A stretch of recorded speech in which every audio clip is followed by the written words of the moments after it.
June 12, 1994. Behind an open gate on a quiet street in Brentwood, Los Angeles, police discover a sprawling crime scene, 2 bodies, and a heavy trail of blood on a tiled walkway. One of the victims was Ronald Goldman, a young waiter who had stopped by the condominium simply to return a pair of glasses left at a restaurant earlier that evening. The other victim was the owner of the condo, Nicole Brown Simpson. When police went to notify her next of kin, they drove to the estate of her ex-husband, O.J. Simpson, a man the entire country recognized instantly from 2 decades of selling rental cars, orange juice, and comedy films on television. At his estate, detectives found blood on the door of his white Ford Bronco, more blood on the grounds, and a soaked leather glove behind a guest house. The celebrated athlete and actor was now a double murder suspect. 5 days later, as police prepared to formally arrest him, Simpson vanished.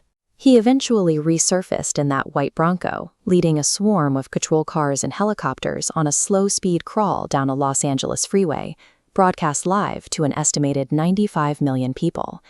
He surrendered and was charged with 2 counts of murder. The evidence against him was heavy, scientific, and precise. Yet, after an 8-month trial, he walked free. How does a prosecution with an airtight scientific case lose in front of the entire world? In 1994, most Americans had never heard of DNA evidence outside of a science classroom. It was a new tool stepping into an old courtroom, and the prosecution built their entire case around it. Forensic analysts told the jury that the genetic profile from a drop of blood found near the bodies would statistically match only 1 person in 170 million. Blood found on a pair of socks in Simpson's bedroom was calculated to match Nicole Brown Simpson at odds of roughly 1 in 21 billion. On paper, this was a mathematical lock. The DNA connected the crime scene to the suspect's front door with a level of statistical precision that seemed entirely unbreakable. Simpson's defense team included a New York attorney named Barry Scheck, who had spent years studying genetic science. Scheck realized immediately that he shouldn't attack the technology itself. Instead, he targeted the humans who collected it. This graphic illustrates the timeline of a blood sample drawn from Simpson. A technician couldn't account for what happened to roughly a quarter of it. That same sample sat completely unlogged for hours before entering evidence. The defense then showed investigators used a single pair of gloves to handle multiple items.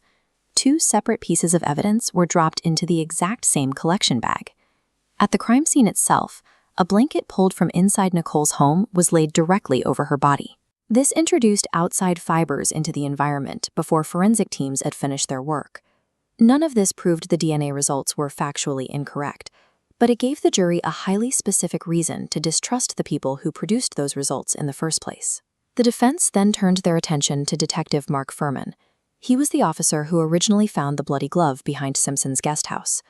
On the stand, he denied ever using racial slurs, but the defense produced old audio recordings proving he repeatedly used them, while also speaking with contempt for police procedure. When Furman was recalled to the stand, he invoked his Fifth Amendment right against self-incrimination, rather than answer whether he had planted evidence in the case. He was never formally convicted of planting anything, but the seed of doubt was firmly planted in the ground. That doubt crystallized in one highly publicized moment. The prosecution asked Simpson to try on the leather gloves recovered from the case, in full view of the jury. Simpson struggled. He held up his hands. The gloves looked entirely too small. Defense attorney Johnny Cochran took that courtroom demonstration and distilled it into a single rhythmic line during his closing argument. If it doesn't fit, you must acquit. The defense didn't need to explain away the 1 in 21 billion odds. They only needed to convince the jury that the officer who found the critical evidence and the department that handled it could not be trusted to tell the truth. After 8 months of testimony and less than 4 hours of jury deliberation, O.J. Simpson was found not guilty on both counts of murder. An estimated 150 million people watched live. This chart breaks down public opinion from the period. It shows that Black Americans were roughly 4 times as white Americans to believe Simpson was innocent or had been framed by a police department with a well-documented history of racial bias. White Americans largely viewed the DNA as conclusive. 2 Americans watched the exact same trial and arrived at completely different truths. The evidence itself was meaningless without trust in the hands that collected it. In the years that followed, the trial forced crime labs across the United States to standardize how they handled biological material. accreditation processes tightened, and strict contamination safeguards became mandatory. The boring paperwork trail that tracks exactly who touches a piece of evidence, known as chain of custody, became a central legal concern in every criminal case, rather than an afterthought. Ironically, Barry Scheck, the lawyer who taught a jury to doubt DNA collection, had already co-founded the Innocence Project before the trial even began. He went on to use that exact same scientific method to free hundreds of wrongly convicted people from prison. The O.J. Simpson trial introduced a powerful new tool to the American justice system, but it also delivered a permanent warning. Biological evidence may rely on the certainty of math, but justice will always rely on humans.